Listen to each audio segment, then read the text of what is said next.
Enlarge, the Boring Company tunnel entrance with a Telsa on an elevator to lower it down to tunnel level. Virginia state transit officials are telling the Boring Company, thanks but no thanks, at least for now. The Virginia Mercury reported yesterday that the state's chief of rail transportation, Michael McLaughlin, was not sufficiently impressed by his recent visit to Elon Musk's test tunnel in California to recommend that the state work with the startup. "It's a car in a very small tunnel," McLaughlin reportedly told the state's Transportation Board Public Transit Subcommittee this week. "If one day we decide it's feasible, we'll obviously come back to you," he added. Virginia's Transportation Board has been contemplating billion-dollar upgrades to the state's more populated areas, but the promise of the Boring Company is opaque enough that officials are hesitant to engage with the company, even at the cut-rate prices that founder Musk has promised.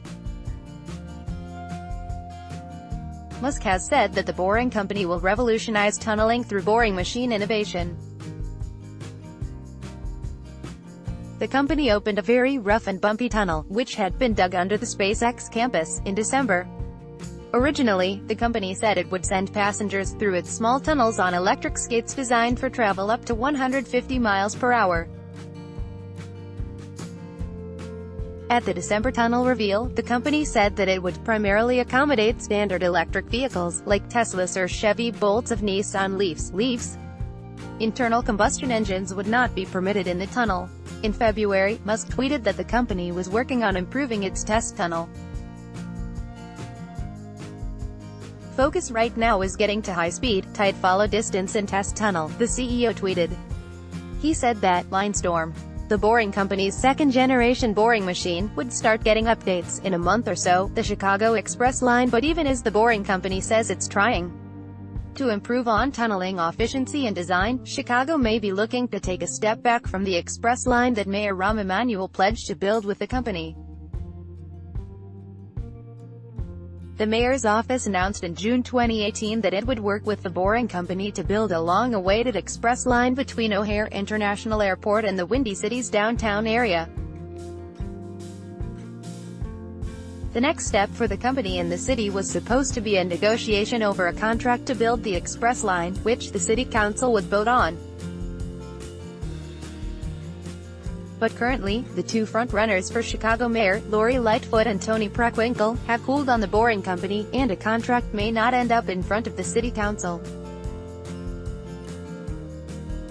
According to comments made to The Verge in early March, Lightfoot said, "We don't need an O'Hare Express," while Preckwinkle promised to pause the tunnel plans if she were elected. Other cities in Los Angeles, the Boring Company recently abandoned its plans to build a second test tunnel under Interstate 405 after residents sued the company. But LA Mayor Eric Garcetti has been a stalwart proponent of Musk's tunnel endeavors, and the Boring Company is still slated to build the Dugout Loop, a one-way test tunnel that will take people from a nearby LA metro station to Dodger Stadium. In Las Vegas as well, the board of directors of the Las Vegas Convention and Visitors Authority, LVCVA, voted to move forward with a recommendation to work with the Boring Company to build a 2-mile people mover under the Las Vegas Convention Center. According to Engineering News report, the Boring Company and the LVCVA will now work to determine specific design, construction, and operational plans and negotiate a contract for final approval by the LVCVA board in a subsequent meeting anticipated by June 2019.